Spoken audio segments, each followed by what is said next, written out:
আসসালামু আলাইকুম। আশা করি আপনারা সবাই ভালো আছেন। বাংলাদেশের বর্তমান যে রাজনৈতিক প্রেক্ষাপট এবং বৈষম্য বিরোধী আন্দোলন, প্রথমেই ছিল যে কোঠা বিরোধী আন্দোলন, সেটা এখন বৈষম্য বিরোধী আন্দোলনে রূপান্তরিত হয়েছে। আন্দোলনটি এখন আর কিন্তু কোঠায় নেই। এই জায়গায় শেখ হাসিনা এবং তার যে দাসত্ববাদী বা কর্তৃত্ববাদী যে সরকার ব্যবস্থার মধ্যে যারা আছেন, পুলিশ বাহিনী সহ সবাই কিন্তু শেখ হাসিনার সুরই অনেকটা কথা বলছেন। কিন্তু আজকে আমার আলোচনার বিষয় যে শুক্রবার ও হাসিনার আতঙ্ক।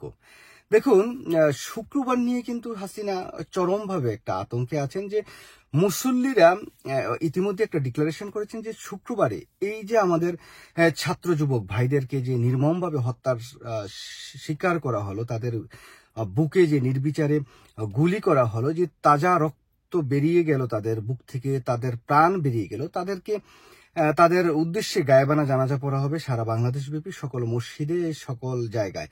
তো শেখ হাসিনা সেটা নিয়েই কিন্তু মোটামুটি একটা আতঙ্কে আছেন যে শুক্রবার কি আবার রাস্তায় সাধারণ জনগণ নেমে আসবে কিনা। আপনারা জানেন যে 1 তারিখ পর্যন্ত কিন্তু এসএসসি পরীক্ষার সকল পরীক্ষা বন্ধ ঘোষণা করা হয়েছে।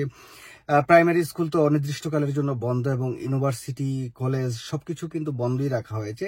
এবং যেটা কারফিউ চলছে, সেই কারফিউ কিন্তু শেখ হাসিনা এখনো টেনে নিয়ে যাচ্ছে। মানে সেনাবাহিনীকে শেখ হাসিনার যে দাসত্বের কবলে বা দাসত্বের ছিকুলে বন্দী করার যে লক্ষ্য, সেটা কিন্তু শেখ হাসিনা মোটামুটি ভালোভাবেই করছেন। তবে শঙ্কা, যে চলমান যে রাজনীতি, সবকিছু কিন্তু আসলে বন্ধ হয়ে যায়নি।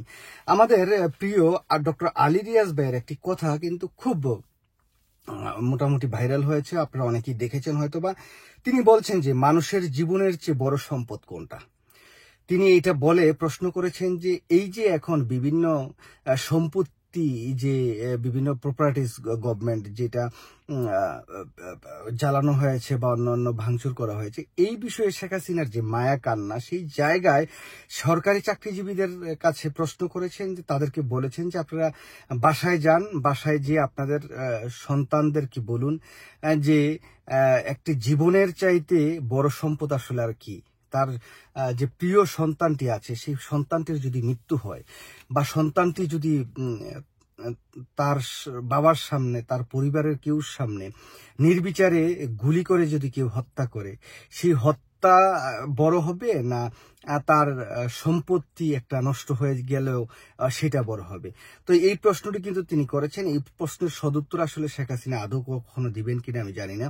তবে শেখ হাসিনা যে সাংবাদিক সম্মেলন করে যে সমস্ত কথাবার্তা বলেছেন, যে মায়া কান্না দেখিয়েছেন, যে তার দেশে তার যেই মেট্রো রেল, চেট্রো রেল, তো এই চেট্রো রেল দিয়ে আসলে বাংলাদেশে কি হবে? এই যে কয়েক হাজার তরুণ যুবক যে নির্বিচারে হত্যার শিকার হলেন, সেই বিষয়ে তিনি কোনো কথা বললেন না। এটা আসলে মানুষ না জালিম না সীমার, এটা আসলে আমি বলতে পারবো না। তবে এই বর্তমান যুগের ফেরাউন, কাফের বা তার চেয়েও বড় যদি কিছু থাকে, সেটা হচ্ছে এই বর্তমান খুনি শেখ হাসিনা, যার হাতে এখন ছাত্রদের রক্ত লেগে আছে। দেখুন, অনেকেই হয়তো নিরাশা হন যে আন্দোলন ব্যর্থ হয়ে গেছে, শেষ হয়ে গেছে, আন্দোলন শেখ হাসিনাকে আর কিছু করতে পারবে না। আমি এখনো বিশ্বাস করি যে এই শেখ হাসিনার পতন কেন জানি অনিবার্য হয়ে দাঁড়িয়েছে। শেখ হাসিনা যেতেই হবে, এর বিকল্প আসলে আর বাংলাদেশে কিছু নাই। শেখ হাসিনা মানে বাংলাদেশে যদি থাকে, তাহলে বাংলাদেশের যে রাজনৈতিক প্রেক্ষাপট বা সবকিছুই এলোমেলো হয়ে যাবে। যাই হোক, আরেকটি বিষয় আপনাদের সাথে একটু অ্যাড্রেস করতে চাই, যে আমাদের বাটপার এই যে জয়ের বন্ধু জুনায়েদ পলক, কি জানি আইসিটি মন্ত্রী, সে বলছেন যে ইন্টারনেট দিয়ে দিয়েছি, ওপেন করে দিয়েছি আপনারা প্রবাস থেকে যে আপনাদের রেমিটেন্স সেটা পাঠানোর জন্যই। দেখুন, শেখ হাসিনা কিন্তু জয় বাংলা হয়ে যাচ্ছে। আরেকটা দিক থেকে যুদ্ধ কিন্তু আমাদের একদিক থেকে করলে হবে না। বাংলাদেশে যেভাবে আমাদের বাংলাদেশের ভাইয়েরা যুদ্ধ করছে, ঠিক প্রবাসী থেকে আমাদেরও সেই যুদ্ধটা করতে হবে। আমরা প্রতিজ্ঞাবদ্ধ হই, এত অত্যাচার, নির্যাতন, এত হত্যাযজ্ঞের পরও যদি আমরা বৈধভাবে বাংলাদেশে রেমিটেন্স পাঠাই, এটা আমাদের নৈতিকভাবে এটা আমরা মানে এটা করতে পারি না। আমরা যারা প্রবাসী আছি, আমাদের পরিবারের জন্য যদি আমরা টাকা পাঠাই, আমরা ব্যাংকিং সেক্টরে কেউ আমরা টাকা পাঠাবো না। কারণ আমরা এই যে একটি চলমান আন্দোলন, এই চলমান আন্দোলনে আমরা তো শরিক হতে কোনোভাবেই পারছি না, তাহলে আমরা ছাত্রদের পাশে দাঁড়ানোর জন্য হলেও, আমাদের পরিবারকে আমরা টাকা পাঠানো হলো, আমরা কোনো না কোনোভাবে অন্য চ্যানেলে আমরা টাকা পাঠাবো, সরকারি কোনো চ্যানেলে টাকা পাঠাবো না। এই যে পলকের যে চাটুকারি বক্তব্য, সেটাতে আপনারা কান দিবেন না, এটা আমি আপনাদের কাছে অনুরোধ জানাচ্ছি। আরো বেশ কয়েকটি সংবাদ আছে, আপনি সেই বিষয়টি অ্যাড্রেস করতে চাই যে মার্কিন যুক্তরাষ্ট্রের ঢাকার যেই এম্বাসি আছে, সেই জায়গায় জরুরি নয় এমন যে কর্মীরা আছেন তাদেরকে মার্কিন যুক্তরাষ্ট্রে চলে যাওয়ার অনুমোদন দিয়েছে স্টেট ডিপার্টমেন্ট। মানে মার্কিন যুক্তরাষ্ট্র তারাও ভাবছেন যে এই যে চলমান যে আন্দোলন, যে রাজনৈতিক সহিংসতা করেছেন শেখ হাসিনা, যেভাবে নির্বিচারে ছাত্র জনতার উপর গুলি চালিয়েছেন, এটার শেষ কিন্তু এখানে হয়ে যায়নি, এটা একেবারে যে সমাপ্ত ঘটে গিয়েছে এটা অনেকে মনে করলে মার্কিন যুক্তরাষ্ট্র মনে করেন না।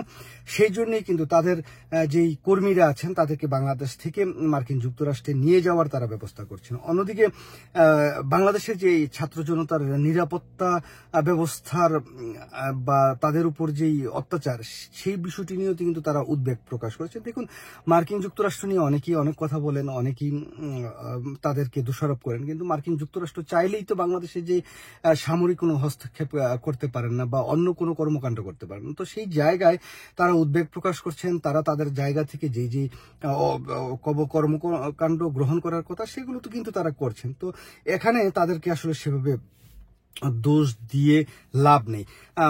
জাতিসংঘের সদর দপ্তরের যিনি মুখপাত্র স্টিফেন ডুজারি, তিনি আরেকটি সংবাদ ব্রিফিং এ বলেছেন যে গোলাবারুদ ব্যবহারে গভীরভাবে উদ্বিগ্ন। এই যে ছাত্র জনতার উপর যে নির্বিচারে গোলাবারুদ ব্যবহার করা হয়েছে, ইউএন এর গাড়ি ব্যবহার করা হয়েছে, হেলিকপ্টার ব্যবহার করা হয়েছে, এই বিষয় নিয়ে তারা কঠিন হুঁশিয়ারি দিয়েছেন এবং বাংলাদেশের যে সেনাবাহিনী জাতিসংঘের যে পিস কিপিং মিশনে তারা কর্মরত আছে, সেই জায়গায় একটি বড় ধাক্কা আসতে পারে। আপনারা জানেন যে ইতিমধ্যে অ্যামনেস্টি ইন্টারন্যাশনাল সহ হিউম্যান রাইটস যে সংগঠনগুলো আছে তারাও কিন্তু নানাভাবে এই যে ছাত্রদের উপর সহিংসতা এটা নিয়ে পর্যালোচনা করছে। তবে আমরা আশা করতে পারি যে অল্প কিছুদিনের মধ্যে এটার কিন্তু বড় একটি বিপর্যয়ের সম্মুখীন হতে যাচ্ছে বাংলাদেশ সেনাবাহিনী, র্যাব, পুলিশ সহ শেখ হাসিনার যেই দাসত্ববাদী যে সংগঠনগুলো আছে, যেই তারা আছেন, তাদের উপরে এটা অবশ্যই আসবেন। সেই জায়গায় কিন্তু তারা বারবার প্রেস ব্রিফিং করছেন, করে কিন্তু এই সমস্ত বিষয়ে উদ্বেগ প্রকাশ করছেন।